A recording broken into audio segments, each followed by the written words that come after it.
Bem-vindos a mais um episódio de E aí, professor? Bom dia, Walter. Olá, Martin. Você vai bem? Sim, apesar de a situação estar um pouco agitada, e o tópico de hoje, bem, tem deixado alguns sem dormir, não é?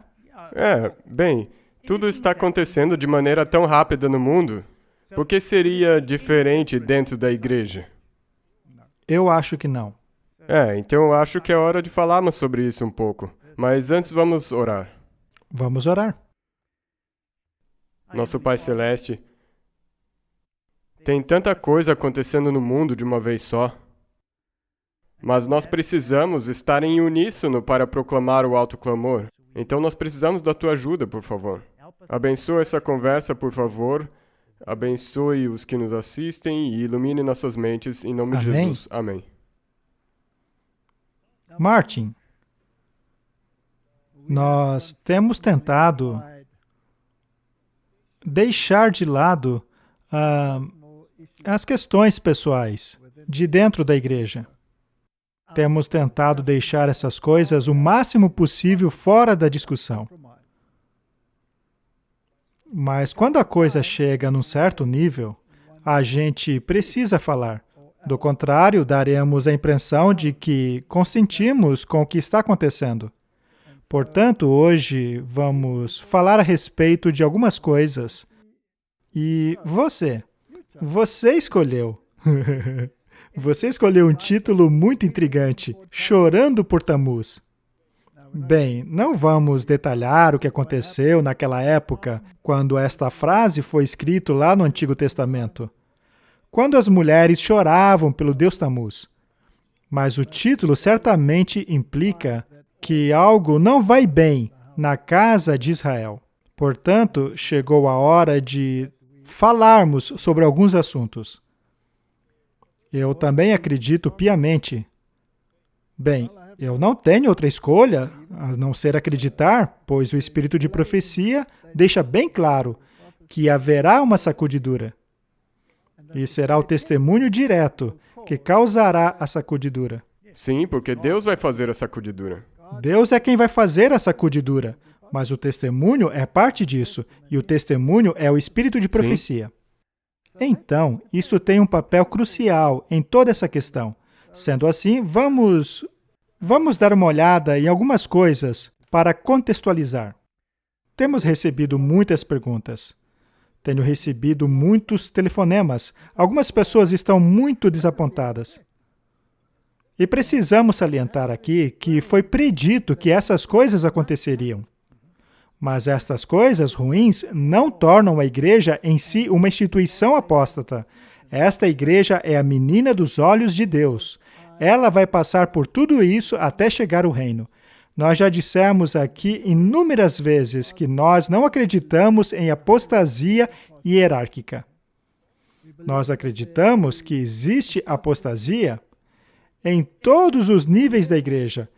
Porém, ao mesmo tempo, também há fidelidade em todos os níveis da igreja. E em meio a essa dicotomia, existe um atrito de uma parte contra a outra, como pedras, e isto finalmente terminará em uma sacudidura. E também nessa igreja, na Igreja Adventista do Sétimo Dia, o poder, a autoridade está com a membresia. Exato. As doutrinas oficiais da igreja só podem ser alteradas em uma sessão, em uma conferência geral, sendo ela composta por representantes de toda a igreja mundial. Nossa igreja não tem uma hierarquia papal, não tem uma hierarquia de sínodo. Nossa igreja funciona diferente. As pessoas se confundem porque estão acostumadas com as coisas como elas são feitas aí fora. Então, elas acham que se um líder da nossa igreja diz algo que contraria aquilo que a igreja adventista considera como pilar e fundamento, elas acham que a igreja inteira apostatou. Mas não nesta igreja. Esta igreja é a igreja remanescente. Ela passará por tudo isso até a volta de Jesus. E também, se houver algum descontentamento com alguém dentro da estrutura de liderança, cabe ao corpo da igreja retificar isso aí. Sim. Sendo assim, vamos falar sobre alguns assuntos que estão em voga. Bem, há muitas perguntas que chegam para nós e não faremos naquele formato de perguntas e respostas, mas as perguntas serão usadas como base daquilo que vamos falar hoje. Uma pergunta muito recorrente é a seguinte: uma vez que alguns países estão removendo as restrições, não estamos nós voltando ao normal? Ou seja, será que a partir de agora as coisas não vão ficar mais tranquilas e calmas? E a nossa resposta é: nós achamos que não. Não. E também, então, mais uma vez, tem o aspecto religioso, do qual nós falaremos, e também tem o aspecto secular. Isso aí, voltar ao normal. Sim? Mas como você já mencionou no episódio passado, isso não tem como ser desassociado um Se do trata outro. de uma volta ao normal sem normalidade. Aham. Este é o problema. Vamos dar uma olhada em algumas coisas. Temos aqui um artigo da Business Tech de 13 de fevereiro de 2022, falando a respeito das leis e estruturas em relação às questões das quais estamos falando aqui. Os lockdowns na África do Sul durarão até o fim do ano, diz o ministro da Saúde. O governo planeja manter vários lockdowns, até mesmo após ter removido o estado de desastre nacional, diz o ministro da Saúde, Joe Faala. Do que ele está falando? Ele diz: estamos conscientes de que esta é uma questão que não podemos evitar para sempre. Precisamos definir as condições sobre as quais defendemos ou apoiamos a vacinação obrigatória. A questão não está fora de discussão, mas está levando um pouco mais de tempo para ser formulada. Interessante, não?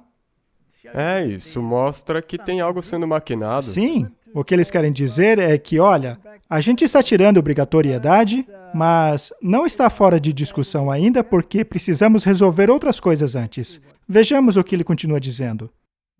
O presidente Cyril Ramaphosa anunciou que o estado de desastre da África do Sul será retirado depois que outras medidas para regular e administrar a resposta do Covid-19 foram finalizadas.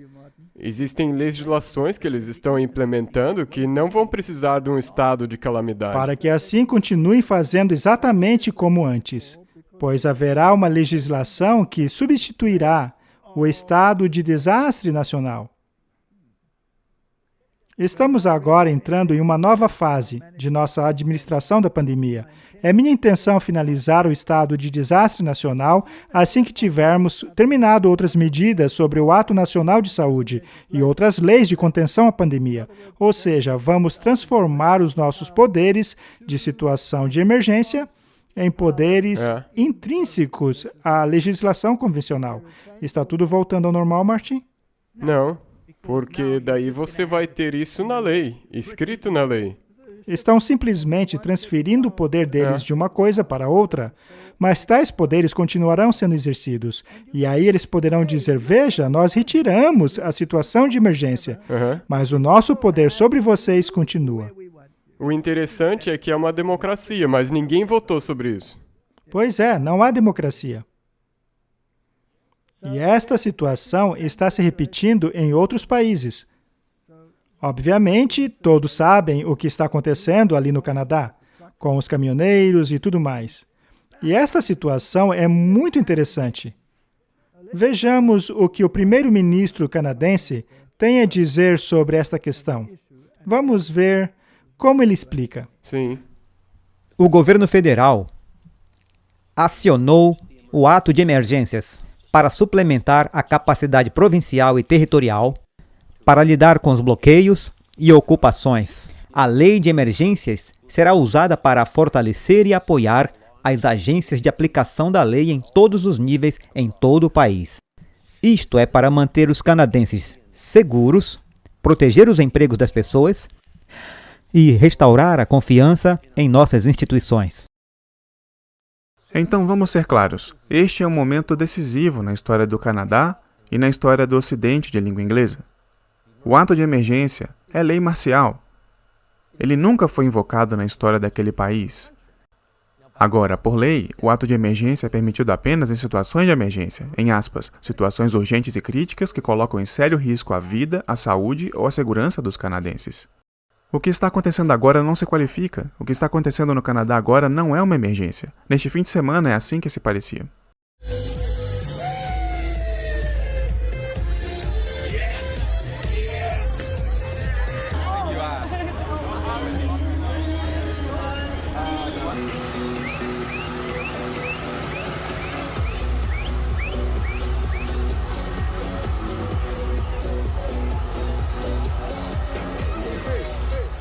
Sob a lei marcial, o Trudeau agora tem o poder de forçar os bancos a confiscar suas contas bancárias e as companhias de seguros a cancelar seus seguros. Isso significa que eles não podem mais viver no Canadá. Eles são não pessoas, são inimigos do Estado e serão esmagados. Pelo menos um caminhoneiro sabe exatamente o que está por vir. Ele viu isso antes de vir para o Canadá da Romênia de Nicolae Ceausescu. Por que é que as pessoas não podem decidir? Por quê? 100 ou 180 ou 200 pessoas para decidir a sua vida por mim ou pelo outro. Deixa o povo canadense decidir. É triste quando algumas pessoas decidem a sua vida. Quando 300 pessoas decidem a vida de 30 milhões. Deixem-nos decidir. Hoje, o vice-primeiro-ministro do Canadá, a propósito, como ex-jornalista americano, talvez não surpreendentemente, anunciou que daqui para frente Justin Trudeau regulará todo o financiamento coletivo e criptomoedas sob a lei de financiamento do terrorismo. É mesmo? Então Justin Trudeau agora é responsável por todas as suas finanças. Qual é a conclusão de tudo isso? Você viu que aquele caminhoneiro romeno disse? Existem algumas pessoas no governo, não importa quantas seja, 180, 200, 300, tanto faz. Estas pessoas estão tomando decisões no lugar da consciência de todo o país. Elas estão impondo suas decisões sobre a vontade do povo. Seria isso democracia? Não. Isso é tirania, não é? Correto. Isso se chama tirania. Portanto, surge a pergunta: como é possível que um pequeno número possa decidir pela maioria e impor a sua vontade? Estaria isso em harmonia com o plano original que Deus tinha em mente? Com certeza não está em harmonia. Muito bem. Será que podemos pegar o que está acontecendo no mundo hoje? Porque, afinal, as pessoas estão muito bravas. Elas não querem ser pressionadas pelas leis de um punhado de pessoas, de líderes do governo, tentando forçar suas consciências. As pessoas não querem isso. Elas querem liberdade de tomarem suas próprias decisões, naquilo que elas próprias julgam ser moralmente corretas. Seria isso apenas no Canadá ou será um fenômeno mundial? No mundo inteiro. É mundial. Vamos ver. Passando agora aos fatos globais, os manifestantes anti-vacinas da Nova Zelândia, que têm se oposto aos mandatos vacinais, continuam se manifestando fora do parlamento. A primeira-ministra Jacinta Ardern rotulou o protesto como sendo importado. Os manifestantes continuam a ocupar a área em frente ao parlamento por 7 dias seguidos. Ignorando todos os apelos para deixar a área, os manifestantes se movimentam em torno dos parlamentos com caminhões e vans, interrompendo o tráfego na região. Os manifestantes têm repetidamente expressado sua oposição contra a exigência governamental de vacinar certos trabalhadores, incluindo professores, médicos, policiais e militares contra a Covid. Durante uma conferência de imprensa, a primeira-ministra Ardern disse que esses protestos não serão tolerados e que a paciência das autoridades agora está se esgotando. Disse antes que tenho muito claramente uma opinião sobre o protesto e a forma como estão conduzindo, porque passou dos compartilhamentos para a intimidação e assédio das pessoas na zona central de Wellington, o que não pode ser tolerado. Eles têm reagido aos avisos da polícia, que está tomando medidas que, em última análise, resultarão na prisão dos manifestantes. O protesto começou na semana passada, quando uma caravana de caminhões veio de todo o país para o parlamento, inspirada pelo Canadá. Inicialmente houve centenas de manifestantes, mas o número rapidamente se multiplicou à medida que milhares de outros se juntaram às manifestações em curso. Fim de semana de protesto. No meio de um dos marcos mais famosos de Paris, manifestantes invadiram a capital da França em carros, caminhões e caminhonetes e depararam-se com um pesado destacamento policial. Quase 100 foram presos e centenas de multas emitidas. Próxima parada, Lille. Cerca de 300 veículos chegaram em comboio aqui, a caminho de Bruxelas, mas não serão bem-vindos lá. As autoridades já proibiram uma manifestação planejada para segunda-feira. O objetivo é passar por todas as instituições europeias pouco a pouco, porque isso está acontecendo em nível continental. Podemos ver mais ou menos a mesma coisa em todos os países, então há essa vontade de avançar. Não sabemos até onde iremos, mas vamos avançar e vamos fazer nossa voz ser ouvida. É proibido a entrada de comboios em Bruxelas. Como eu disse, é completamente proibido. A polícia irá assegurar que isto seja respeitado. A situação está evoluindo a cada hora. A polícia rodoviária está mobilizada e muito atenta a tudo o que acontece. O primeiro-ministro belga Alexander De Croo exortou os protestantes iniciantes a fazerem protestos no seu próprio país. Mas essa é uma mensagem que dificilmente será bem recebida pelos manifestantes. Como podemos ver, Martin, as pessoas estão extremamente insatisfeitas com a obrigatoriedade. Elas estão cansadas de serem forçadas a assumir posições que julgam contrárias às suas consciências. Mas, pelo jeito, suas vozes não serão ouvidas. Não, parece que as vozes deles vão ser silenciadas. A mídia tem empurrado uma narrativa específica. E o que parece é que as autoridades presentes estão satisfeitas com isso, pensando que a narrativa vai convencer todo mundo. Mas as pessoas hoje não estão mais desinformadas como era antigamente. Hoje elas podem olhar para outras mídias e receber informações. Dessa forma, elas podem avaliar as narrativas apresentadas e, dessa maneira, julgar qual é a verdadeira e qual não é. Este era um vídeo muito interessante que estava disponível no Facebook. Nós não vamos mostrar porque é em alemão. Mas o link está aí abaixo. O vídeo é a respeito de uma conversa sobre algumas descobertas feitas dentro do exército americano, já que 96% dos soldados americanos são vacinados. Acontece que foi feito um estudo com todos os integrantes das Forças Armadas, mais os das reservas, em relação às doenças que eles tinham entre 2016 e 2020, comparadas com as doenças que desenvolveram em 2021. Portanto, um período de 4 anos comparados com a de 1 ano, sendo que a única diferença entre esses dois períodos foi a vacinação. Este estudo está sendo enviado para comitês do Senado americano, para o governo.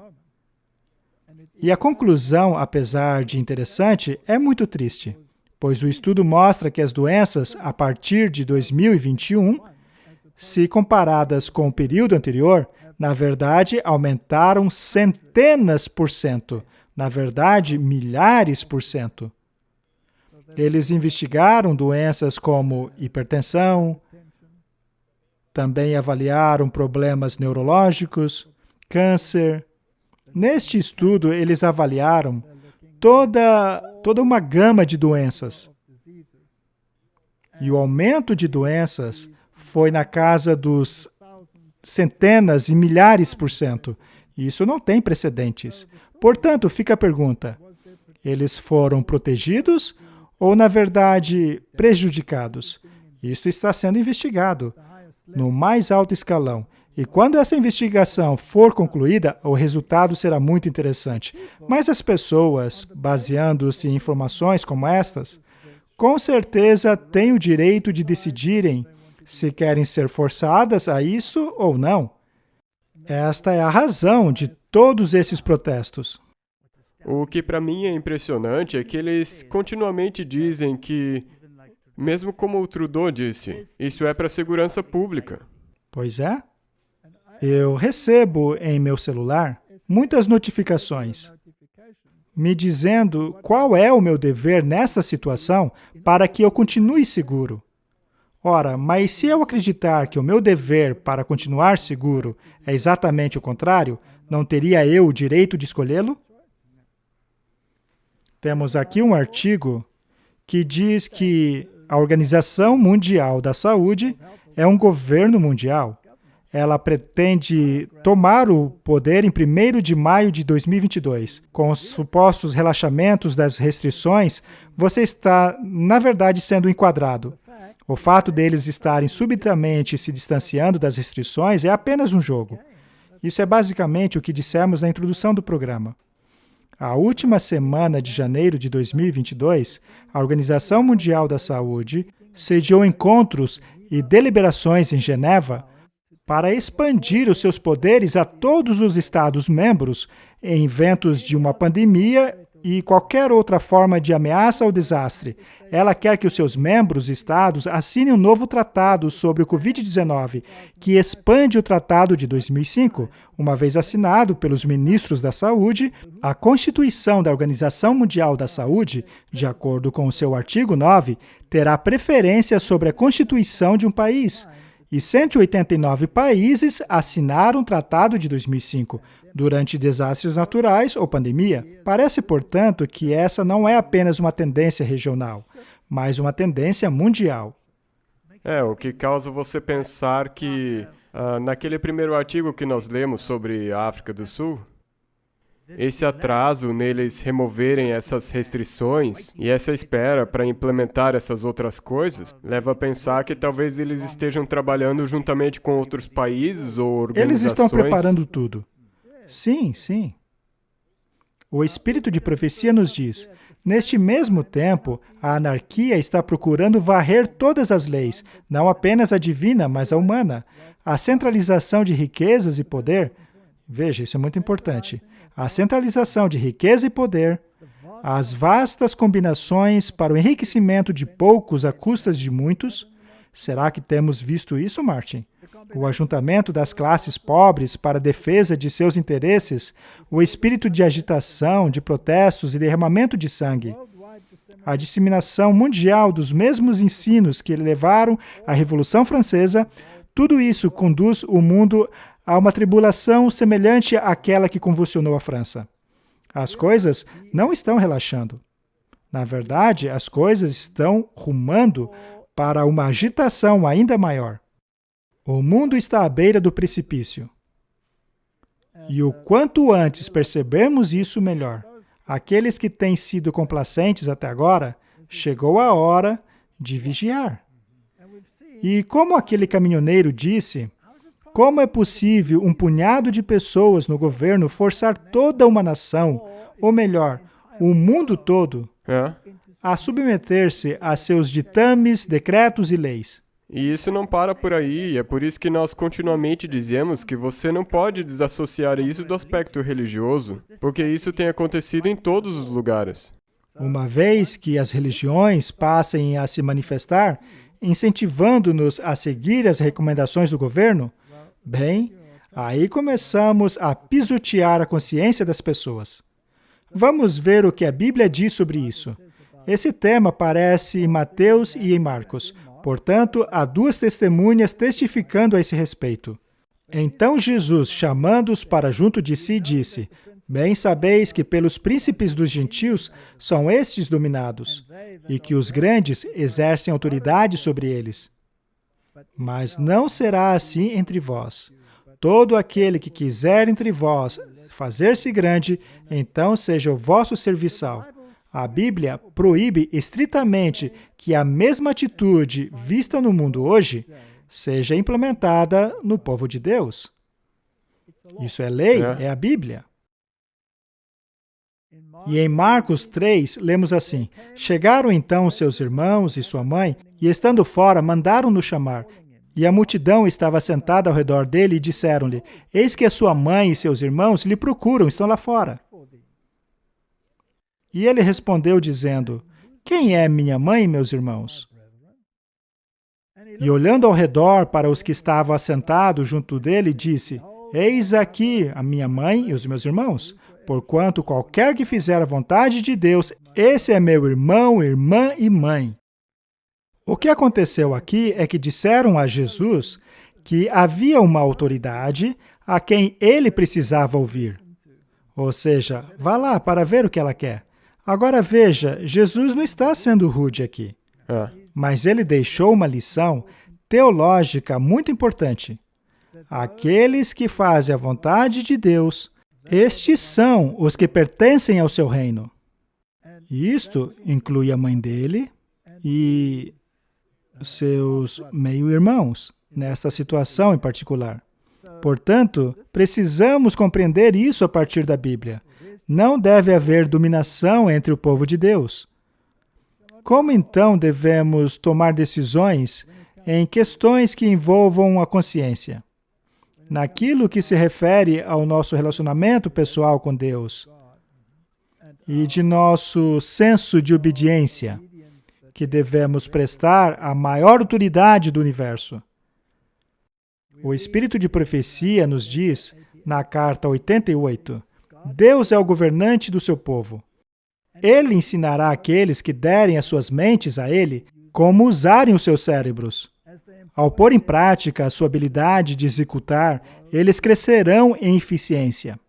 A herança do Senhor é constituída de vasos grandes e pequenos, mas cada um tem uma obra individual. A mente de um homem, ou as mentes de 2 ou 3 homens, não podem ser consideradas seguras para que todos a sigam.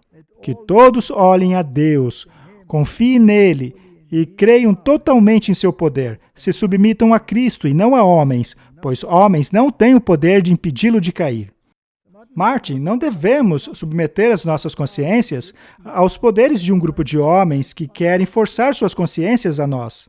Isso é contra a vontade de Deus. A palavra de Deus diz que eles não podem dominar sobre você. Isso não é ordem de Deus. Deus te deu o direito de decidir por si mesmo o que é certo em termos de comportamento pessoal que esteja sujeito à lei de Deus.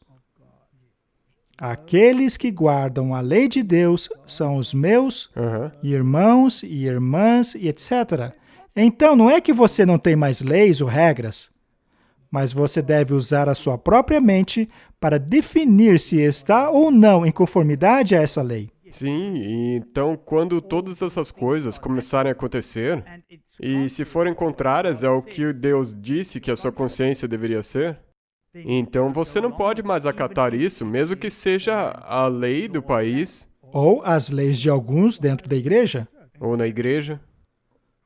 Olhamos essa questão sobre a luz da reforma da saúde, pois, como temos visto, essa também é uma questão de saúde. Sim, O princípio da reforma da saúde tem sido proclamado por nós como um povo por 30 anos, e ainda assim, existem entre nós ministros do Evangelho e membros da igreja que não têm respeito pela luz que Deus deu quanto à reforma da saúde. O mais interessante é que, normalmente, aqueles que não têm respeito a essa mensagem são os mais ditatoriais. Eles comem como querem, trabalham como querem. Deus conclama que o testemunho direto seja dado àqueles que alegam acreditarem que estamos vivendo nos últimos dias da história dessa terra. Vamos pular para a parte em destaque, ali no fundo. Aqui estão homens que ocupam posições de liderança em várias de nossas instituições, tanto de interesse educacional como nas conferências de diferentes localidades e estados. Todos esses devem permanecer como representantes para entoarem a voz que moldará os planos que serão levados adiante. Deve haver mais do que 1, 2, 3 homens a considerar todo o vasto campo. Esta obra é grande e não existe uma mente humana capaz de planejar a obra que precisa ser feita. Normalmente, a palavra representante denota que você se posiciona não apenas pelas suas ideias, mas pelas de um grupo. Digamos, por exemplo, que uma igreja decida que nós acreditamos em 6 dias literais da criação. E então envie uma delegação de representantes para representar esta ideia. Poderia esse delegado representar sua própria visão e dizer, não, eu não acredito assim. Isso é ridículo, ainda mais para os dias de hoje. Não. Não, pois assim ele não representa a maioria. Isso é muito importante, porque você, como você já disse, é um tipo de procurador. Então você está lá no lugar de todas essas pessoas que você está representando. E se às vezes você representa um grupo, você deve colocar de lado a sua opinião, a fim de representar corretamente aqueles a quem você representa. Por exemplo, o embaixador de um país.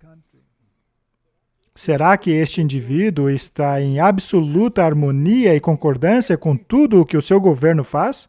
Não. Não necessariamente. Ele pode desaprovar algumas coisas, mas o trabalho dele é representar o governo. Assim, ele não está lá para representar suas próprias visões. Não deve haver dominação, não deve haver uma atitude superior, não deve haver coerção ou um papado entre nós. Assim como filhos de Deus e um em Cristo, como Jesus vê as castas, as distinções da sociedade, a separação de um homem para com seu próximo por causa de cor, raça, posição, riqueza, nascimento ou conquistas? O segredo da unidade é encontrado na igualdade dos crentes em Cristo. O motivo para toda divisão, discórdia e diferença é achado na separação de Cristo. Cristo é o centro para o qual todos devem ser atraídos. Quanto mais próximos do centro, mais próximos nos uniremos em sentimentos, simpatia, amor e crescendo ao caráter e imagem de Jesus. Com Deus não há acepção de pessoas. Isto é muito claro. Martin, será que há divisões dentro da igreja hoje? Sim, tem uma divisão grande. E será que há divisões no mundo da política? Aham. Claro. E será que essas divisões não são porque algumas pessoas pensam em estarem mais certas que as outras? Sim, e eu acho também que o problema é que alguns dos líderes mundiais e também dos nossos líderes estão agindo como se fossem os senhores do resto. Temos aqui uma questão muito séria. E de uma perspectiva religiosa, a orientação bíblica é claríssima. Muitos planos têm sido feitos que Deus não ordenou. A raiz da qual esses planos surgiram é a mente de homens finitos. Os vigias de Deus têm estado cegos. Eles deveriam estar acordados para ver que a mente de um homem, o julgamento de um homem, jamais se tornaria poder que Deus endossaria. Investir um homem, ou poucos homens, com muito poder e responsabilidade, não é algo que está de acordo com a forma de Deus de trabalhar. Ao criarmos estruturas que tornam-se a voz definitiva de todo o corpo, estamos transgredindo aquilo que Deus ordenou. Não é? Uma vez que você tem um comitê ou qualquer outra coisa que toma decisões contrárias às decisões que o corpo tomaram, e daí impõe essas decisões, então já não mais está de acordo com a maneira como Deus trabalha. Isso tudo precisa ficar claro, pois estamos em tempos muito delicados e sabemos que haverá uma sacudidura. Qualquer homem, seja ministro ou leigo, que procura compelir ou controlar a razão de qualquer outro homem, torna-se um agente de Satanás para fazer a sua obra. E à vista do universo celestial, ele traz consigo a marca de Caim. A marca de Caim é algo muito interessante. Aham. Basicamente, é a mesma palavra utilizada para o sinal utilizado para identificar o povo de Deus. O selo. É o selo, que por sua vez é o sábado. Portanto, a marca de Caim é a marca da autoridade, é o sinal de Anu. E encontramos o sinal de Anu encontrado nas cortes papais. As cortes papais reclamam para si a autoridade que Caim tinha sobre os filhos da desobediência. E é isto que está acontecendo no mundo. Nós não queremos a marca de Caim. Não podemos tolerar ter a marca de Caim. E aqui ela é muito direta ao dizer que, se compelirmos ou controlamos a razão de outra pessoa, somos um agente de Satanás. Isso é perigoso. O poder coercitivo é achado apenas no governo de Satanás. Os princípios do Senhor não são desta ordem. Ele não trabalha nesta linha. Ele não dá o menor encorajamento para que qualquer ser humano se coloque como Deus acima de outro ser humano, sentindo-se na liberdade de causar a ele o sofrimento físico ou mental. Este princípio é totalmente satânico. Estas palavras são duras, mas acho que chegou a hora de serem tornadas públicas, já que vemos isso cada vez mais. Não apenas em termos da arena política, mas também dentro da arena religiosa. E a parte triste é esse sofrimento mental ou físico que nós vemos agora acontecendo prevalentemente. Por acaso, você já recebeu alguns e-mails falando a respeito de sofrimento físico e mental resultantes de práticas coercitivas? Muitos. Eis aqui uma outra pergunta. Isso mais ou menos engloba onde estamos na questão do que podemos esperar. Não me parece que as pessoas, lá do topo, irão abrir mão de suas alegações de terem poderes coercitivos sobre um grande número de pessoas. Não mesmo. Aquilo que estão fazendo não está em harmonia com a vontade de Deus, mas com a vontade de Satanás. Correto? Sim. E está se tornando cada vez mais feroz nessa altura. E conforme a resistência aumenta, em breve teremos anarquia. E quando a anarquia chegar, e basicamente é o que algumas dessas elites querem, finalmente teremos mais forças que resultará em tirania. Acaba acontecendo o que aconteceu agora no Canadá. A lei marcial entra em vigor. E aí está a tirania. É mesmo. Também recebemos outras perguntas, Martin. Pois se algo não está certo, em alguns níveis, será que é apenas em um tema específico? Ou será que não há algo que está permeando a verdade, o corpo, que seja de uma natureza ainda mais sinistra? Essas coisas sempre trabalham às escondidas. Você não vê isso claramente. Elas vêm sorrateiramente. E uma vez que você percebe isso, você fica surpreso de quão profundamente isso já se infiltrou. Temos recebido muitos telefonemas, muitas perguntas em relação a este assunto, que vamos falar agora. Mas eu quero deixar claro logo de cara. O nosso objetivo não é atacar a igreja como um corpo.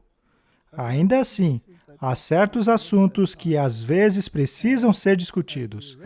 Os vigias precisam ter uma visão equilibrada a respeito do que está acontecendo, para assim saberem soar a trombeta. Tem havido muitas perguntas a respeito da lição da Escola Sabatina sobre o livro de Hebreus. Alguns estão perguntando se a série que fiz chamada Substância e Sombras, que lancei alguns meses atrás, foi feita especialmente por causa da Escola Sabatina. Eu gostaria de deixar bem claro que não foi de propósito. Na verdade, eu não tinha a menor ideia de qual seria o próximo tema da Escola Sabatina. Eu não tinha a menor noção que seria sobre o livro de Hebreus.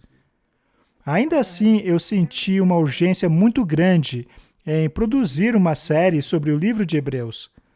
Na verdade, eu senti uma urgência enorme. Eu acordava no meio da noite, pensando a respeito deste livro, e eu não tinha a menor ideia do porquê esse sentimento de urgência. Portanto, eu não tinha planejado nada, eu não fazia ideia do próximo tema. Mas fui compelido a fazê-lo. Desta forma, eu me sentei e comecei a produzir um estudo a respeito do livro de Hebreus, chamado de Substância e Sombras. É um estudo, uma análise verso a verso a respeito do livro de Hebreus, e é claro, sobre a perspectiva adventista. Foi então que a lição da Escola Sabatina saiu e muitos vídeos na internet começaram a comentar a respeito deste autor. Agora, não vamos começar um debate aqui falando sobre isso. Ainda assim, as pessoas estão perguntando. Eu me lembro que, enquanto preparava o estudo, eu me lembrei de uma canção que minha esposa havia escrito. E eu disse a ela, olha, eu acho que essa música combinaria com o estudo, pois a letra tem muito a ver com a temática. Você poderia, por favor, escrever uma introdução para a música, para que a gente possa utilizá-la no programa? Talvez você possa cantar toda a música. Ela já havia feito isto antes, mas não estava muito satisfeita e queria fazer de novo. E como você sabe, não se pode forçar uma coisa como esta, é algo que leva tempo. E eu estava com pressa dentro de mim, eu não via a hora de lançar o estudo. Mas então ela finalmente terminou e nós lançamos. Agora, quais são as questões envolvidas? Muitas pessoas têm nos telefonado. Elas falaram com você a respeito? Sim, me enviaram vídeos, como você disse. Me fizeram perguntas sobre o assunto. É importante. Eu creio que uma das coisas principais que nós temos que nos focar é que nós não queremos condenar pessoalmente não ninguém. somos caçadores de bruxas. Não. Isso só serve para nos mostrar, mais uma vez, que nós temos que ser muito vigilantes quando nós estudamos a Palavra de Deus ou qualquer outra publicação. Quando eu recebi estas várias perguntas, e alguns autores delas estavam bem frustrados a respeito, na verdade, alguns estavam irritados com isso. Eu então disse a mim mesmo, é melhor eu dar uma olhada no que estão dizendo. Eu então baixei as lições, estudei cuidadosamente o que estava escrito ali, e, no geral, a lição é muito boa. Mas há pequenas coisas que são preocupantes. E veja, eu não estou dizendo aqui que o autor da lição é necessariamente que alguns vídeos aí estão dizendo, mas vamos dar uma olhada em alguns pontos e, quem sabe, chegar a um problema um pouco maior do que esse. Na introdução diz assim, como vimos na semana passada, os cristãos do Novo Testamento liam Hebreus como uma carta do apóstolo Paulo, mas falando de maneira estrita, o autor de Hebreus parece ser anônimo. A especulação tem sugerido pelo menos 13 possíveis autores, como Lucas, Barnabás, Judas, Estevão, Priscila, Áquila, Apolo e até mesmo Maria, a mãe de Jesus. Ao mesmo tempo, precisamos reconhecer que Ellen White atestou que Paulo escreveu o livro de Hebreus. Não apenas Ellen White. Os reformadores colocaram em suas Bíblias a carta de Paulo aos Hebreus. Todos eles criam assim, mas o debate aí fora é bastante grande sobre isso. Mas pelo menos o autor da lição aceita que Paulo tenha sido o escritor, conforme disse Ellen White. Ainda assim, foi lançada a dúvida. Então, há uma afirmação na lição número 2 que me chamou a atenção. Os sacerdotes eram apontados a favor dos seres humanos para representá-los e mediar o seu relacionamento com Deus e as coisas referentes a Ele. Os sacerdotes eram o mediador. Isso é verdade em qualquer sistema de sacerdócio, seja judeu, grego, romano, qualquer outro. Os sacerdotes tornavam possível nos relacionarmos com Deus. E tudo que o sacerdote faz tem o propósito de facilitar o relacionamento entre nós e Deus. O sacerdote oferece sacrifícios em favor dos seres humanos. O povo não pode levar esse sacrifício a Deus pessoalmente. O sacerdote sabe como podemos oferecer o sacrifício aceitável de forma que os nossos dons possam ser aceitáveis a Deus, para que possam prover purificação e perdão. Os sacerdotes também ensinavam a lei de Deus ao povo. Eles eram especialistas nos mandamentos de Deus, estando encarregados de explicá-los e aplicá-los. Finalmente, o sacerdote também tinha responsabilidade de abençoar em nome de Jeová. Através deles, Deus mediava sua boa vontade e beneficência ao povo. Para os povos pagãos, é isso mesmo. Mas no sistema judaico, o sacerdote era um tipo... O sacerdote sempre foi um tipo do grande mediador que é Jesus Cristo. A ideia de que você não pode sobreviver sem o sacerdote é um conceito católico. Então, eu me incomodei com esta citação, mas em relação ao resto, não vejo problema. Agora, eu tenho aqui um artigo interessante publicado em fevereiro de 2022. Ele é bastante recente, Segundo o artigo, padre católico fez incorretamente milhares de batismos alterando uma palavra, tornando-os inválido. Tudo bem que eles não sabem que o batismo de criança é inválido em si, mas tudo bem, vamos ignorar isso. E aí ele começa a falar do tal padre que precisou renunciar de sua igreja católica após ter constatado que ele utilizou as palavras "nós o batizamos no nome do Pai, do Filho e do Espírito Santo", ao invés da frase correta que seria "eu o batizo em nome do Pai, do Filho e do Espírito Santo", isso de acordo com o bispo da diocese. Mas qual é o problema? O problema com "nós batizamos" é que não é a comunidade que batiza o indivíduo, mas é Cristo. É somente Ele que preside todos os sacramentos. Sendo assim, é Cristo Jesus que batiza. Interessante, não? É. O batismo é uma exigência para a salvação, de acordo com a diocese. Ou seja, um sacramento. É através do ato que você recebe a salvação. Então agora, se é inválido, você não mais está salvo? Você não está salvo. Agora, o interessante é que o padre deveria ter dito, "eu te batizo". Mas, segundo eles, não é o padre batizando, é Jesus. Bem, você precisa entender a teologia católica. Segundo a teologia católica, quando um padre ordenado, ele é ordenado como alter Christus, ou seja, outro Cristo. Eles se tornam Cristo. É por isso que eles acreditam que, na missa, eles criam um Deus que é ainda mais do que criar este mundo. É o que dizem os escritos deles. Eles literalmente se tornam os mediadores. Isso é paganismo do pior tipo. A lição da escola sabatina fez muito bem em condenar isso como paganismo, mas ao mencionar nesse meio os hebreus, a tipologia acabou sendo perdida. É muito perigoso, e se você olhar para o espírito de profecia, ela deixa muito claro que o sacerdote sempre foi um tipo. Sempre um tipo. Uma pessoa me abordou que estava extremamente irritada com as primeiras frases do estudo. Nós então fomos dar uma olhada para ver o que se tratava. E diz assim, ele estava na igreja quando a viu pela primeira vez. Ele estava correndo, errante, absorvido em seus pensamentos, quando de repente viu aquilo. A pintura tinha um pouco menos que 2 metros de altura e 3 metros de comprimento, mas a moça retratada nela exercia uma força estranha e cativante sobre o jovem. Por que ele não conseguia tirar os seus olhos dela? Por que isso? Após refletir um pouco, ele percebeu que eram os olhos dela. A pintura retratava apenas a sua face, e ela estava intencionalmente olhando para alguma coisa. Mas o quê? E por que ela estava tão absorvida nisso? Por um longo tempo, ele não conseguiu tirar aquela pintura de sua cabeça. Vários anos depois, o pintor Arnoldo Gimenez revelou alguns de seus segredos a ele. A pintura foi feita para atrair as pessoas para os olhos dela, mas o segredo estava em suas pupilas.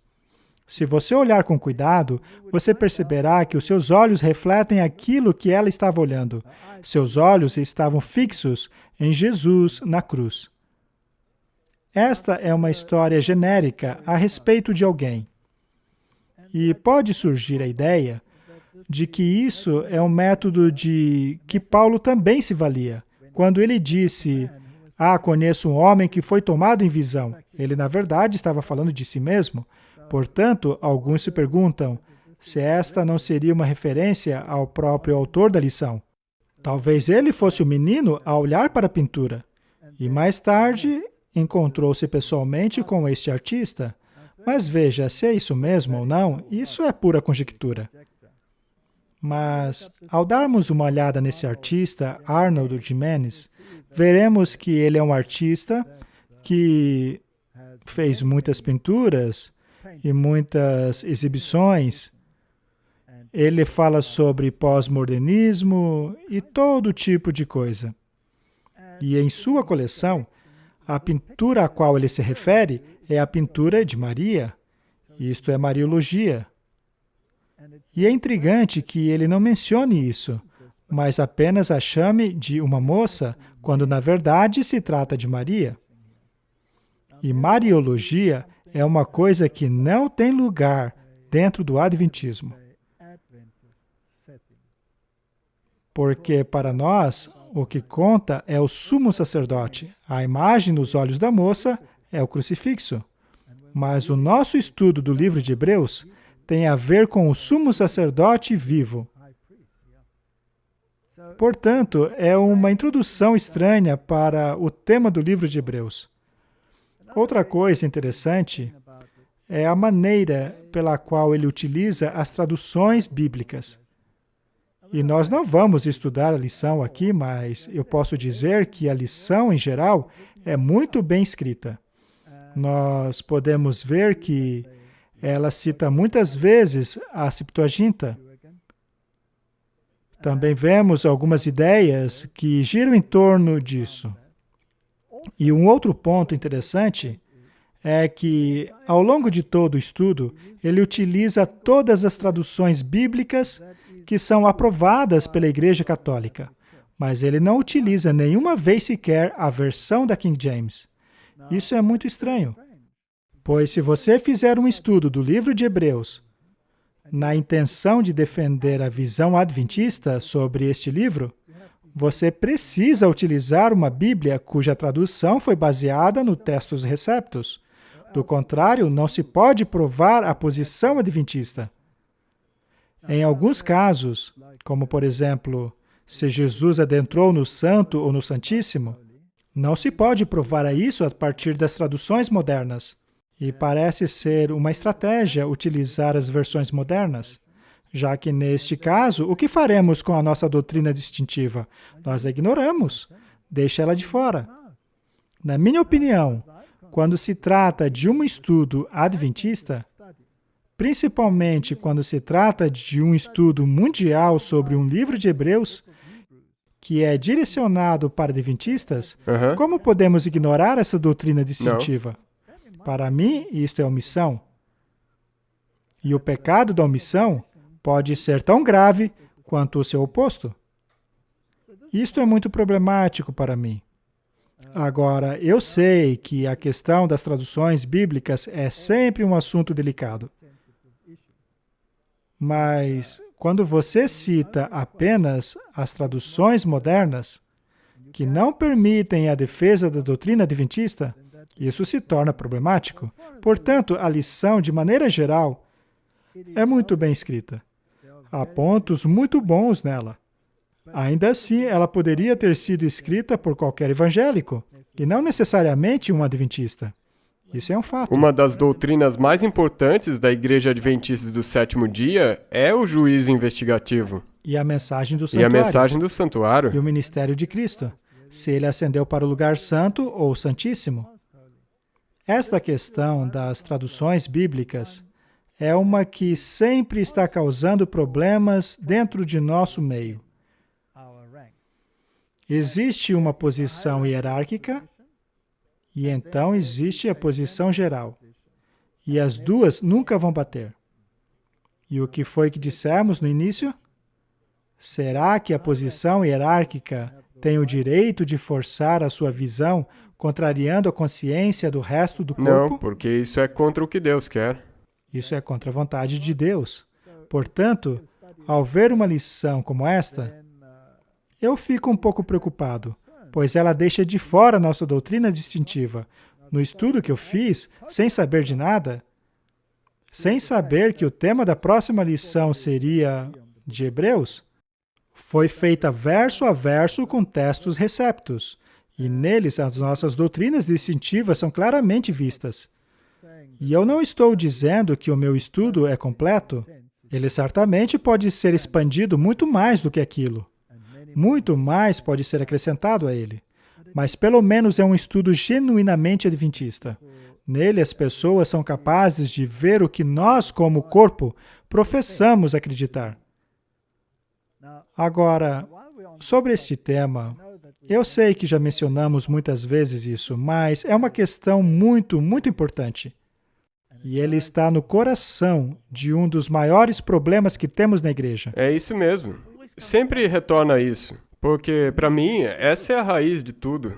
A verdadeira palavra de Deus. De qual poço você bebe? É mesmo? E eu questiono por que eles estão constantemente citando a Septuaginta, que é uma versão tão sem sentido e contraditória, não apenas consigo mesma, mas com o espírito de profecia. Então, no fim das contas, a questão é essa. Se trata de uma questão daquilo que os pioneiros adventistas criam. Uma vez que o espírito de profecia é parte de nossa denominação, e alguém, seja lá quem for, decida ir contra ele, esse indivíduo não tem o direito de forçar a sua opinião ou lei sobre aqueles que desejam viver em harmonia com o espírito de profecia. E se aqueles que creem no espírito de profecia decidam seguir os ditames dessa pessoa, eles estarão, neste caso, pecando contra a sua própria consciência e contra Deus. Não existe umas partes que eu posso decidir. Isso eu vou obedecer, isso eu vou acreditar, mas o resto eu vou desconsiderar porque não se encaixa com o meu sistema de crenças pessoais. Parece meramente uma opinião, mas na verdade é o X da questão. Vamos então mostrar algumas citações apenas para certificarmos. Referindo-se às traduções bíblicas, lemos o seguinte no Espírito de Profecia. Os valdenses foram os primeiros de todos os povos da Europa a obter a tradução das Escrituras Sagradas. Centenas de anos antes da Reforma, eles já possuíam a Bíblia em manuscritos na sua língua nativa. Eles possuíam a verdade não adulterada. E isso os tornou objetos especiais de ódio e perseguição. Eles declararam que a igreja de Roma era a Babilônia apóstata do Apocalipse, e a perigo de suas vidas, eles resistiram à sua corrupção. Os valdenses tinham a verdade não adulterada.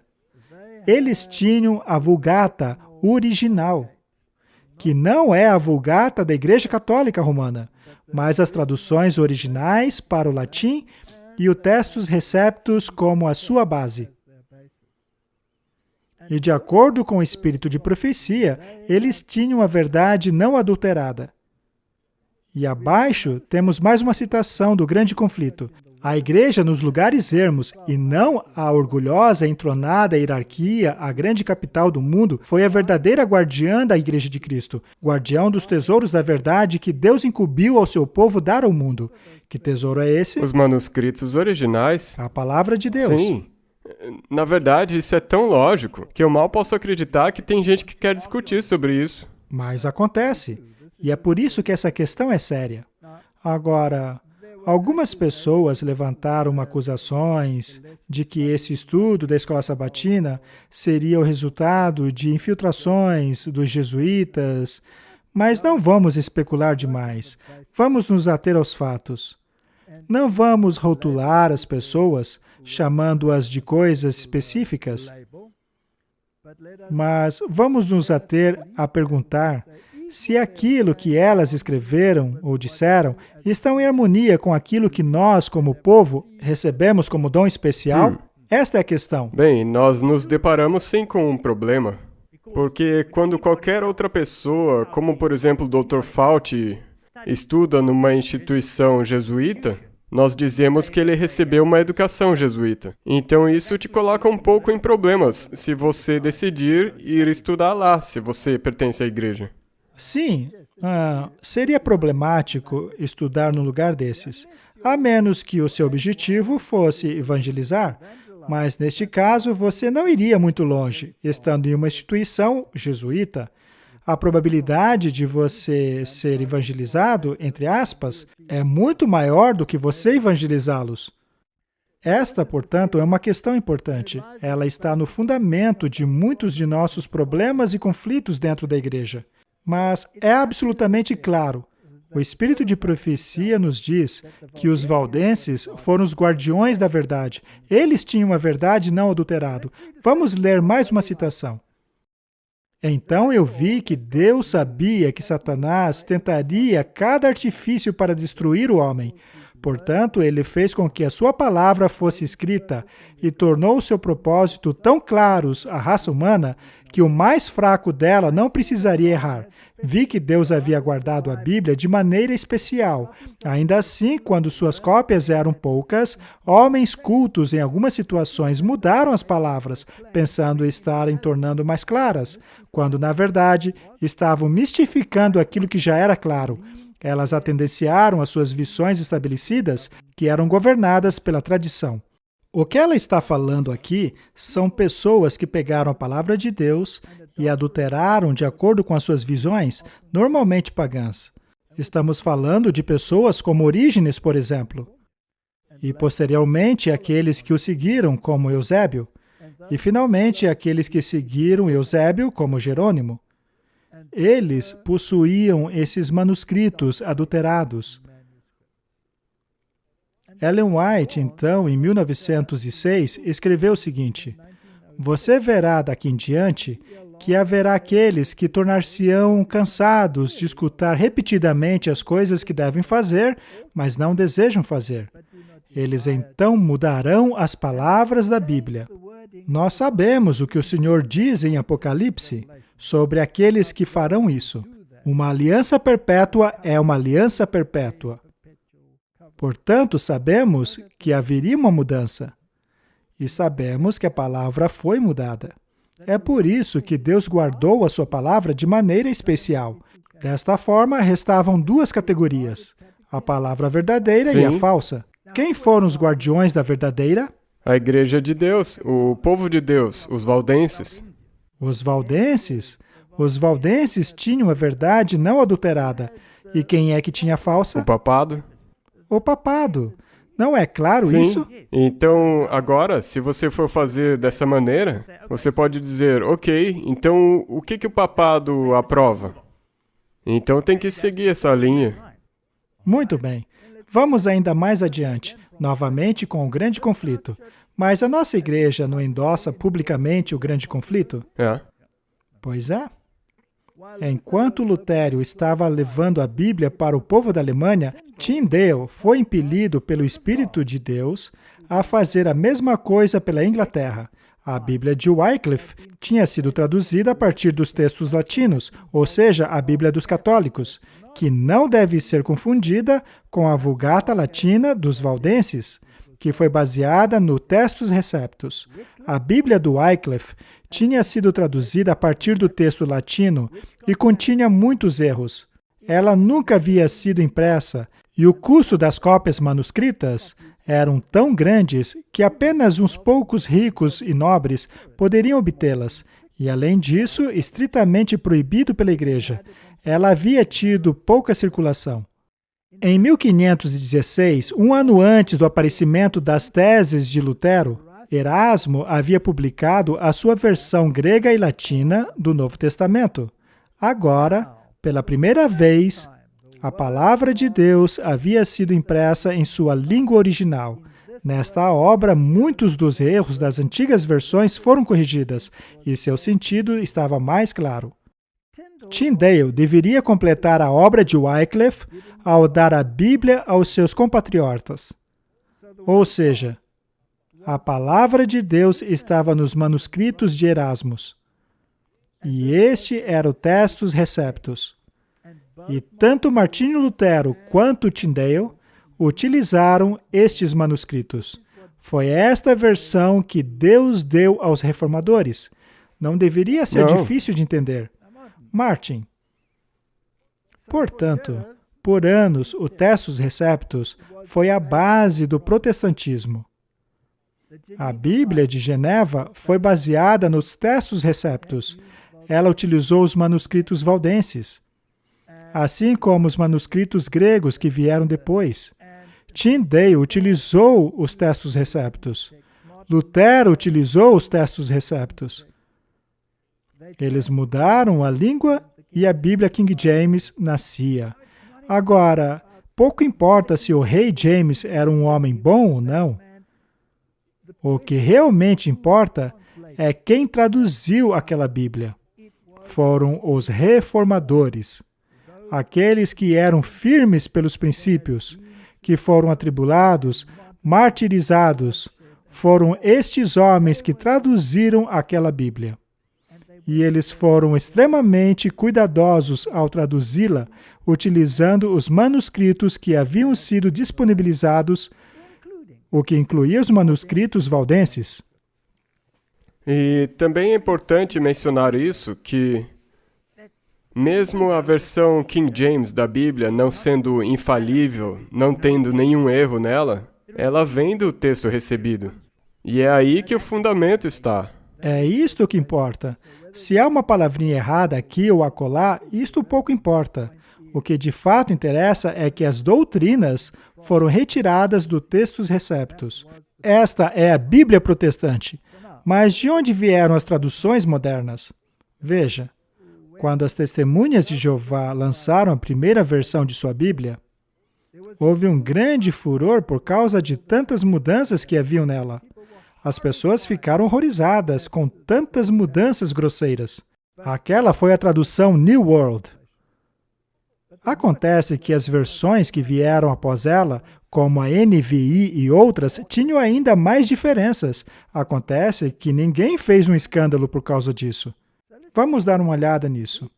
O texto grego que utilizamos como base para a tradução New World, isso é o que diz o prefácio da Bíblia deles. É o texto amplamente aceito de Westcott e Hort, devido à sua reconhecida excelência. Mas nós também levamos em consideração outros textos, incluindo aquele preparado pelo Dr. Eberhard Nassau e aquele que foi compilido pelo acadêmico jesuíta espanhol José Maria Bover, e ainda aquele outro pelo acadêmico jesuíta Amarck. Isso não te dá calafrios, Martin? Eu já vou começar a correr já. É de sair correndo, não? Muito bem, temos todos esses acadêmicos aí, mais o texto de Westcott e Hort. E por sua vez é baseado no Sinaítico e no Vaticanos, chamados por eles de Oceano de Pureza, que na verdade tinha tantos erros que até mesmo o Papa ordenou que fossem feitas milhares de correções. Portanto, esses manuscritos patéticos, que sequer tinham o início de Gênesis, ou de Apocalipse, ou de muitas outras coisas, que possuem adentos ridículos, como o Evangelho de Barnabé, por exemplo, tudo isso é a base para essas novas traduções modernas. Isto saiu das entranhas do catolicismo. Portanto, todas as Bíblias desse tipo são aprovadas pela Igreja Católica Romana, enquanto que qualquer outra Bíblia que seja baseada somente nos textos receptos é condenada pela Igreja Católica. Sendo assim, por que iria um protestante, ou melhor, por que iria um adventista, utilizar somente as traduções aprovadas pela Igreja Católica, enquanto que nos foi claramente dito que eram os valdenses que possuíam a verdade não adulterada? O único motivo que eu posso pensar é para não ser visto como tolos aos olhos do mundo. Isso tem a ver com a alta crítica. Continuando, nos lugares aonde divergirmos dos textos de Westcott e Hort, os nossos rodapés mostram a base para a nossa leitura preferida. Nós demos algumas definições a respeito do fundo de nossos textos ao mostrar em nossos rodapés os manuscritos mais antigos aos quais nós recorremos. Obviamente, esses textos são vaticanos e os sinaíticos. A base para as traduções bíblicas modernas é o texto Nestle Aland, que por sua vez é baseado nos mesmos manuscritos descritos acima.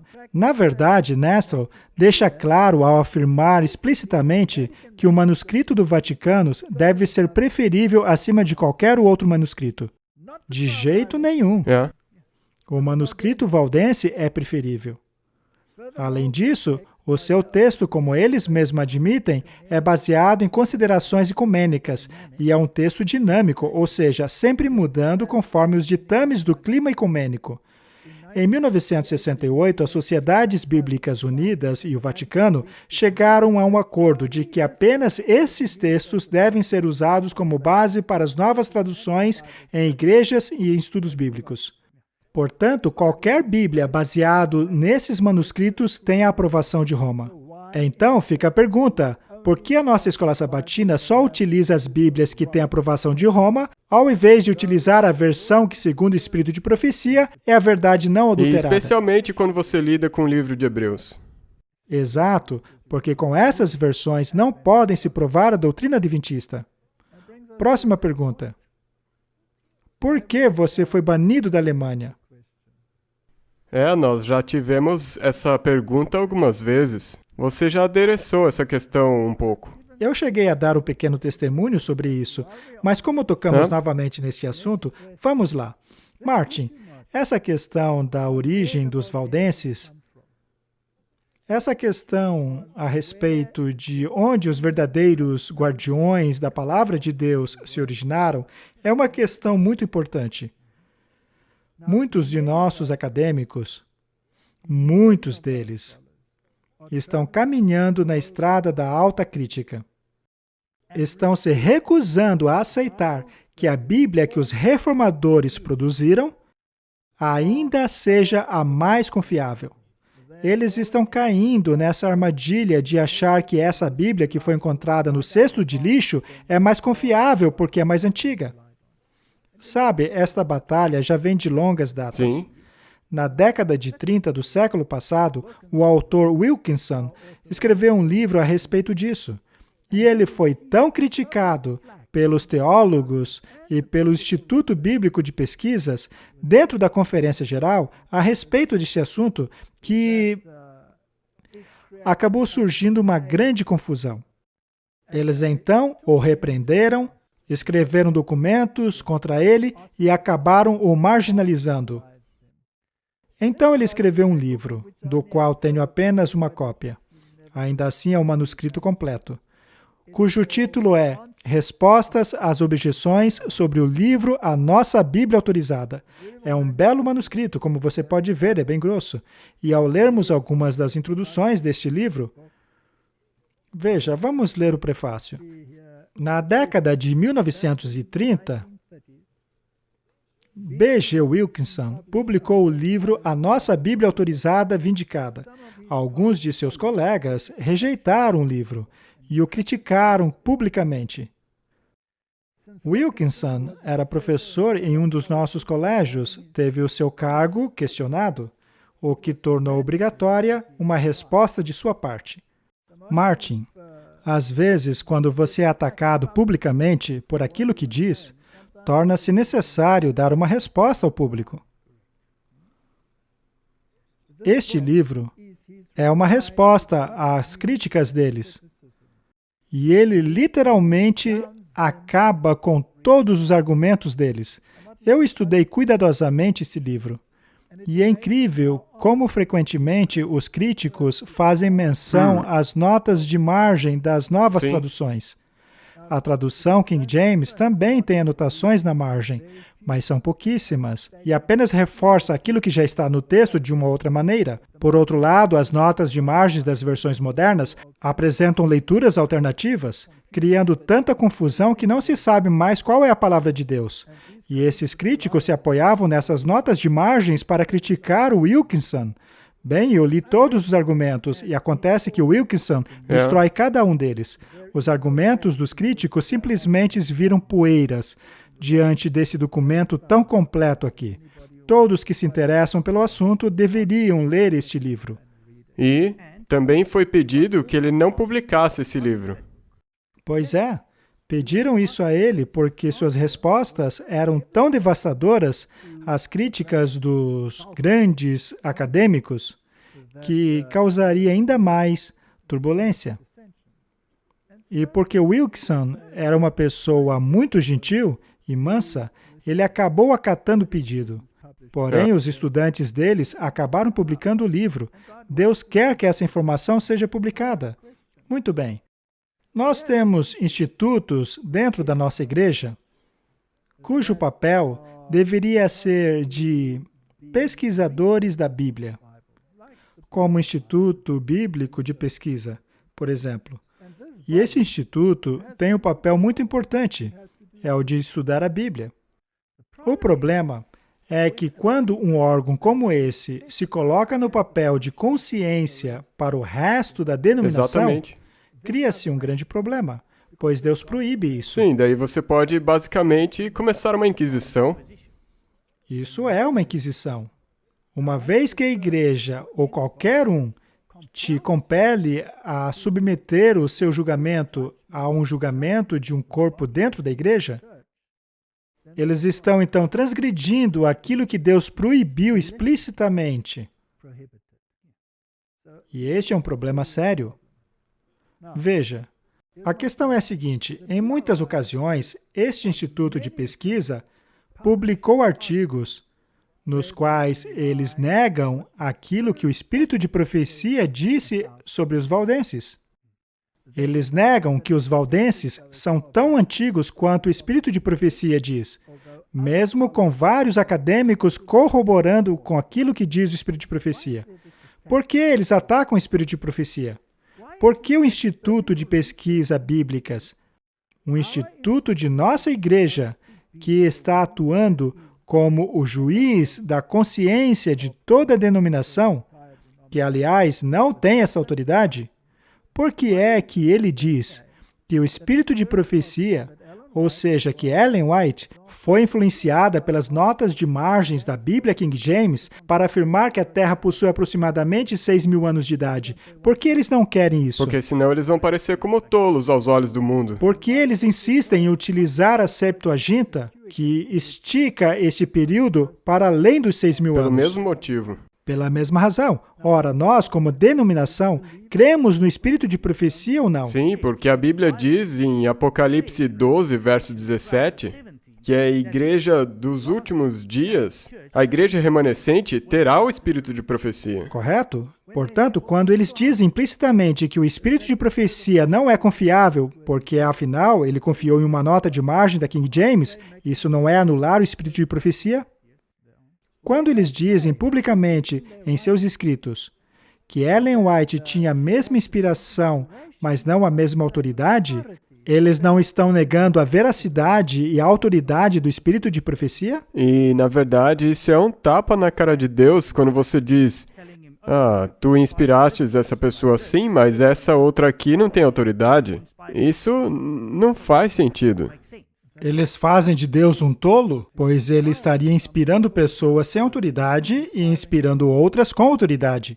O que eles também alegam é que ela utilizava a Bíblia homileticamente, portanto, você pode usar Ellen White homileticamente, mas não para exegese. Ou ao menos eles indicam implicitamente que a exegese dela não é a maneira pela qual devemos interpretar o espírito de profecia. A exegese é expandir aquilo que o texto bíblico realmente diz, e a homilética é aquilo que você acha a respeito e o que prega a respeito. Por exemplo, quando ela diz que a marca da besta é a adoração ao domingo, seria isso uma exegese ou uma mera opinião, uma homilética? Isso é exegese. É uma exegese. Portanto, se eu for escolher acreditar no fundamento do que esta igreja ensina, se o meu desejo é acreditar que a Bíblia e o espírito de profecia são a autoridade, em quem eu vou acreditar? Na publicação deles ou na Bíblia e no espírito de profecia? Uma vez que o espírito de profecia disse que eles mudariam a Bíblia e que os manuscritos dos valdenses eram os verdadeiros e que, por sua vez, foram os manuscritos utilizados pelos reformadores, por que eu não deveria acreditar assim? Bem, a pergunta foi: por que você foi banido da Alemanha? A primeira vez que eu fui banido na Alemanha foi porque dei uma palestra a respeito do Testus Receptus contra as traduções modernas. Essa palestra foi como uma bomba atômica explodindo. Sim. Foi por isso que me baniram. A pergunta então é: seria correto que a liderança de uma igreja banisse alguém somente porque ele acredita que Deus deu aos reformadores os manuscritos corretos para que neles pudesse basear as suas traduções bíblicas? Seria isso correto? Eu acho que... Ora, por acaso existe alguma crença fundamental em nossa igreja que eu me obrigue a acreditar nos manuscritos católicos? Não. Então me banir por quê? De novo, é aquela coisa. Como você vai parecer aos olhos do mundo? E em quem eles se apoiaram para endosar esse banimento? O BRI. O Instituto de Pesquisas Bíblicas. E este instituto já declarou, em publicações do passado, que eles não concordam com o espírito de profecia em relação à questão dos valdenses. Eles rejeitam que os valdenses são tão antigos quanto diz o espírito de profecia. Mas é claro, ainda há outras questões também. Por exemplo, Jesus foi ao lugar santo ou santíssimo? Mas a gente nem precisa chegar tão longe. Esse assunto, como eu disse, faz parte da lição da escola sabatina. Mas, enfim, em relação ao julgamento deles, eles podem se manifestar. Eles podem manifestar a opinião dos seus acadêmicos. Mas quando você se enche de orgulho e passa a acreditar que tem mais conhecimento do que o espírito de profecia, neste caso, eu tenho o direito de escolher se quero acreditar neles ou na Bíblia e o espírito de profecia. A minha decisão é que eu escolho acreditar na Bíblia e no espírito de profecia. E por isso eu fui marginalizado. É isso mesmo. Nós então trocamos muitas correspondências. Eu enviei a eles muitos detalhes, mas eles nunca responderam às minhas indagações. Chegou um ponto que eu me frustrei tanto que perguntei se eles ainda acreditavam que o Papa é o Anticristo. Você acredita que eles se recusaram a responder essa pergunta? Foi então que eu decidi que também me recusaria a respondê-los. E foi assim que tivemos um atrito. Mas, Martin, a questão não foi enterrada, pois a guerra continua. Para mim, é uma questão de consciência. Mas para eles, é uma questão acadêmica. E estas duas estão em conflito. Eu acredito que chegaremos a um ponto em que isto causará pelo menos parte da sacudidura em nossa igreja. Por que então eu fui banido? Eu fui banido porque eu acredito que o textus receptus dos reformadores é a palavra de Deus, me baseando naquilo que o espírito de profecia diz. Mas depois de um tempo, eles removeram o banimento, porque finalmente perceberam que eles não tinham nada a favor deles nessa questão, pois não há nenhuma doutrina em nossa igreja me proibindo de acreditar na Bíblia traduzida por Lutero, ou então naquela outra Bíblia alemã, que também foi baseada nos textos receptus, a Bíblia Schlachter, ou nada que me proíba a Bíblia King James. Ora, por que eu não deveria acreditar nela? Afinal, o cristianismo baseou a sua fé na versão King James da Bíblia. Isso por décadas. Por que eu deveria descartá-la hoje? E ir contra as versões que Roma aprova. Eu desafio o povo de Deus. Leiam Mensagens Escolhidas, volume 1. Leiam a seção a respeito de Cristo e o santuário. Veja se vocês vão encontrar nas Bíblias modernas sequer uma menção que defenda tudo o que está escrito lá. Se você encontrar uma, bom para você, mas certamente seriam mínimas. Isso se de fato existirem. Então, por que me baniram de novo, já que haviam me desbanido? Bem, eu já contei a história aqui. Acontece que a história fica mais interessante.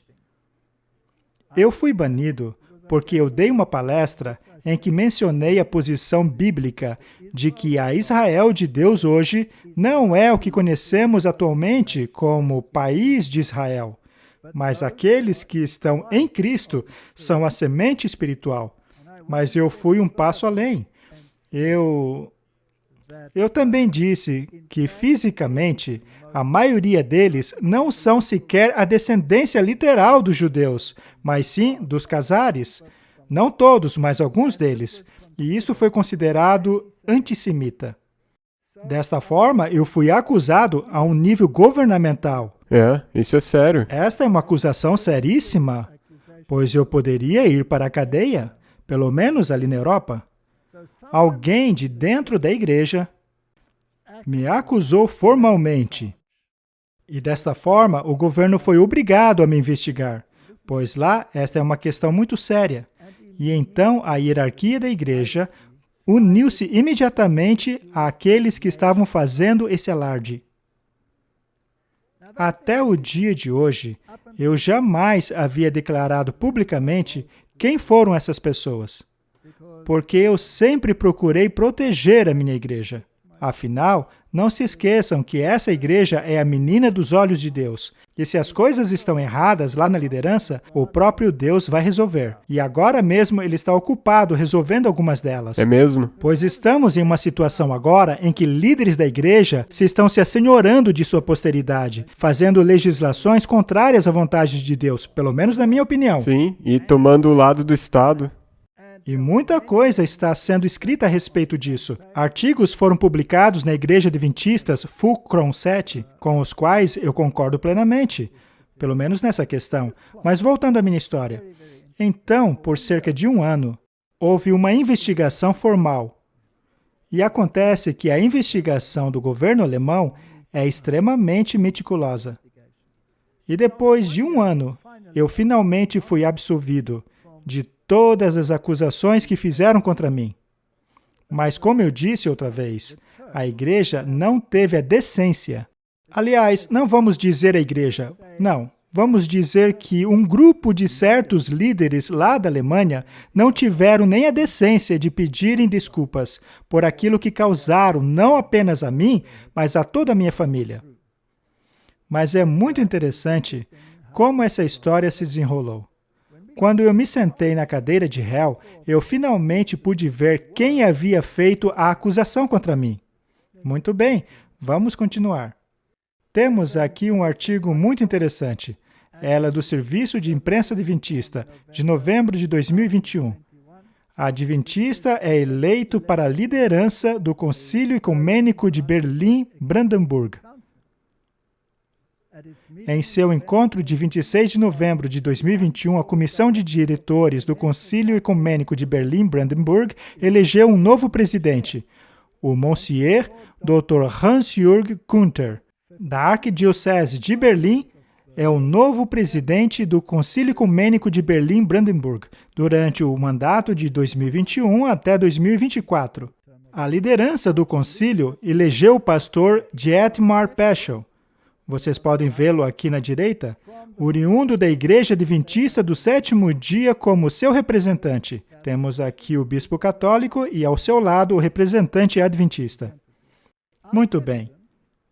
O presidente da Igreja Adventista do Sétimo Dia, o pastor Ted Wilson, deixou bem claro que nenhum corpo da igreja ou mesmo indivíduos podem fazer parte de concílios ecumênicos. Muito bem, este homem é parte de um concílio ecumênico. Ele é o principal dos representantes. Exato. Portanto, de acordo com o Ted Wilson, este homem não tem o direito de estar ali. E de acordo comigo, este homem está transgredindo as leis mais claras da palavra de Deus. Mas não termina aí. Este artigo é de 15 de fevereiro de 2022. Um líder adventista se curva diante de um ídolo de ouro durante a celebração ecumênica na Igreja Católica Maria Regina Martyrum.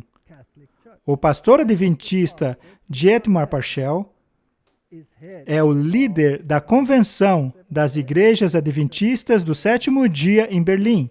Ele também é o presidente do Grupo Ecumênico das Igrejas Livres em Berlim, Brandenburg. No sábado de 12 de fevereiro de 2022, às 11 horas da manhã, o pastor adventista Dietmar Peschel visitou a Igreja Católica Maria Regina Martyrum, em Berlim, na Alemanha, e encontrou-se com o arcebispo católico romano, Dr. Rainer Koch, e o Monsieur romano católico, Dr. Hans-Jürg Günther, ambos da Diocese de Berlim. Também compareceram os bispos Dr. Christian Steinblen, da Igreja Evangélica na Alemanha, e o bispo Emanuel of Christopolis, da Igreja Ortodoxa Grega na Alemanha. E você pode ver ali na imagem o ídolo de ouro que estava lá na frente. Eles se reuniram para fazer uma oração ecumênica pela situação na Ucrânia. Exato. E aqui está o vídeo do que aconteceu ali. É importante frisar que o segundo da fila, que está indo para a frente, é o representante adventista.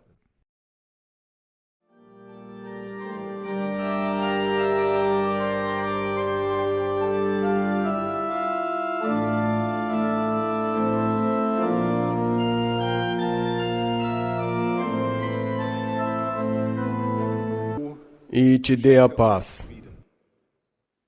Que tudo isso vos seja garantido pelo bom e triuno Deus.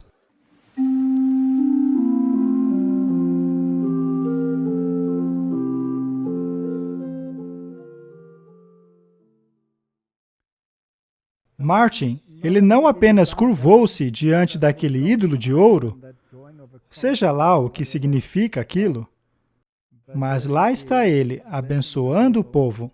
Muito bem, Martin, este é o indivíduo que me acusou formalmente perante o governo alemão. Este é o indivíduo que teve o apoio da liderança da igreja alemã para me banir, Depois que você já tinha sido inocentado pelo governo, né? mesmo após eu ter sido absolvido pelo governo. E não apenas isso, mas a liderança alemã, conforme mostramos em outros episódios, deixou bem claro que eles não têm problema algum com domingo, uma vez que ele celebra a ressurreição de Cristo e, portanto, não entra em conflito com o sábado. Eles estão ignorando a marca da besta. Isso não é um problema, Martin?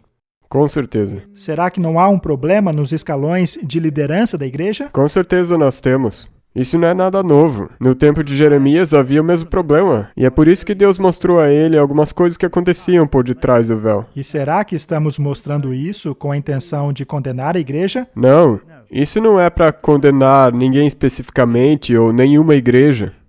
Isso é para trazer a atenção que nós precisamos orar por essas pessoas e pela igreja, pela nossa igreja. Naquela época em que tudo aquilo aconteceu, este indivíduo era intimamente associado a uma organização que, por sua vez, era afiliada ao Adventist Today, por exemplo, que, aliás, também não gosta das coisas que falamos aqui. Eu me pergunto, se isto não seria um mecanismo permitido por Deus para levar as pessoas ao ponto de tomarem uma decisão? Bem, ele está fazendo isso com a situação do mundo, sobre tudo que está acontecendo no mundo. É claro que ele vai fazer isso com a igreja também. É paralelo. É. Está acontecendo no mundo. Não tem como desassociar uma coisa da outra. E essas pessoas que ocupam posições de liderança envolvidas em todas estas coisas e que estão intencionalmente atacando pessoas de dentro da igreja, não apenas eu, que acreditam na Bíblia e no espírito de profecia. Eu acredito que essas pessoas não têm o direito de ocuparem posições de liderança. Eles devem ser removidos de seus cargos, pois é o povo que decide isso, não são eles que decidem. Exatamente. E qualquer um, seja na igreja ou em qualquer organização dentro da igreja, que deseja dominar o povo de Deus e forçá-lo a ir contra a sua consciência, não tem o direito de estar numa posição de liderança. Eu acredito que alguns desses corpos são importantes, eles deveriam existir, mas nunca deveria ser dado a eles o poder de tornarem-se a consciência pela igreja. Isso é absolutamente errado. Nós não temos credo, nós temos a Bíblia e o espírito de profecia. É isso que decide aquilo que nós acreditamos. Chegou a hora do povo de Deus tomar uma posição. Se tais pessoas vão contra a vontade de Deus, é o nosso dever resisti-los e ignorá-los. É. Como você já disse, isso é a nossa tarefa, porque se nós continuarmos em silêncio, nós estaremos sendo cúmplices. Quem cala, consente. Estas aqui são mais algumas imagens daquele encontro. O interessante é que quando eu estava naquela situação,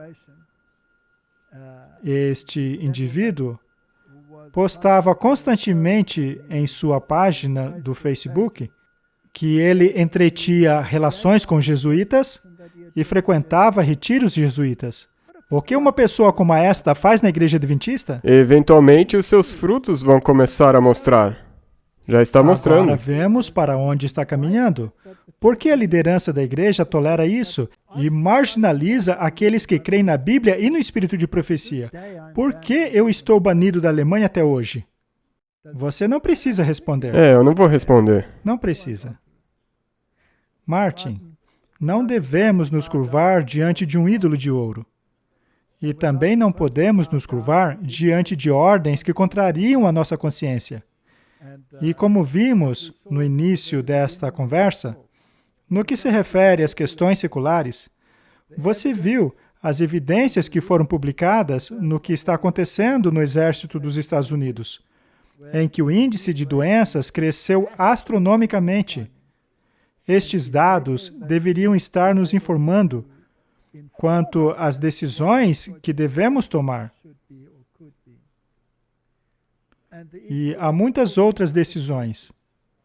Há a questão de montar-se uma imagem à besta, ou seja, obedecer aos ditames de governos que vão contra a consciência do indivíduo ou contra a consciência do povo, ainda que sejam uma minoria. O que está acontecendo em nossa querida e amada igreja é uma questão muito séria que precisa ser discutido. Você mencionou que se nós colocarmos isso na história bíblica de Daniel, nós tivemos a escolha a respeito da saúde. E a próxima escolha vai ser com relação à adoração. E por acaso não estamos vendo uma manifestação tipológica de curvar-se a um ídolo? Eu acho que sim. E se este ídolo começar a ser chamado de sábado, será que nos curvaremos diante dele? Chegou a hora de uma séria reflexão. Eu faço um apelo à nossa igreja. Os nossos pioneiros criam na Bíblia e no espírito de profecia. Eles diziam que não tinham credo senão apenas a Bíblia. Também disseram que nenhum homem tem o direito de dominar sobre o outro. Também disseram que certos braços da igreja não são necessariamente a voz de Deus se falarem contra a vontade dele. Devemos fazer as nossas escolhas individualmente e permanecermos firmes por aquilo que cremos. Nós teremos que enfrentar não apenas o poder do Estado, mas tanto a Bíblia quanto o espírito de profecia nos diz que encontraríamos resistência mesmo dentro de nossa igreja.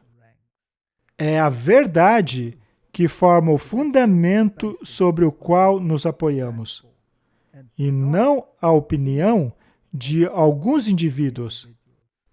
Talvez eu possa relembrar que nesse ano vai acontecer de novo uma sessão da Conferência Geral. Sim. Onde decisões importantes que refletem a igreja como um todo vão ter que ser tomadas de novo. Exato.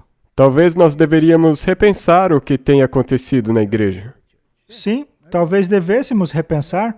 Será que ainda cremos na Bíblia e no espírito de profecia? Deveríamos nos perguntar se queremos na liderança pessoas que não acreditam no espírito de profecia. Bem, já que entramos neste assunto, Sim. Vamos falar do próximo assunto também? Esse artigo foi trazido mais uma vez à minha atenção essa semana. Esse artigo aí já saiu há uns 2 anos, numa das palestras que nós montamos juntos. Sim, e naquela ocasião decidimos ignorar para não causar nenhuma agitação, mas eu acredito que já passamos dessa fase. Nós já entendemos qual é a posição de algumas dessas instituições. Temos aqui um artigo, Reflexões. Ficção apocalíptica em tempo de Covid-19. Quem escreveu isso foi o líder do Instituto de Pesquisa Bíblica. Ele encarregou-se pessoalmente de atacar aquilo que acreditamos. Na verdade, sendo mais específico, ele encarregou-se de me atacar. Obviamente, eu sou o alvo favorito deles.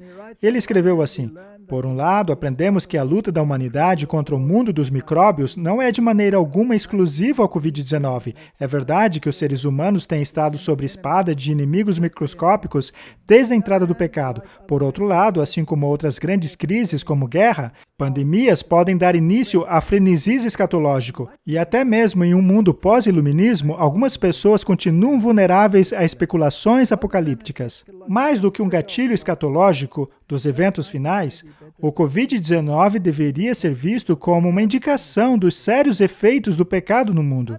Mas, infelizmente, o efeito adverso do Covid-19 tem sido o surgimento de interpretações sensacionalistas de escatologia bíblica. Um exemplo disso são as ideias propagadas por Walter Feit, um zoólogo sul-africano e autor e palestrante adventista do sétimo dia que conduz um ministério midiático Amazing Discoveries. A fim de vender um argumento de que o fim do mundo é iminente, Walter Feit constrói um cenário escatológico relacionando os eventos atuais a citações de Ellen White e passagens bíblicas. Com a criatividade de um escritor de ficção, Walter Feit reúne teorias da conspiração mescladas a uma compreensão idiosincrática da escatologia adventista a fim de propagar a mensagem de que o fim está próximo. Para mim, esta é uma linguagem ofensiva, para dizer o mínimo. Eu sou um pastor ordenado pela Igreja Adventista do Sétimo Dia. Eu acredito que esta é a Igreja remanescente. Eu creio no espírito de profecia. E, como já mostramos aqui, estes indivíduos do Instituto Bíblico de Pesquisas já publicaram coisas contra o espírito de profecia em muitas ocasiões.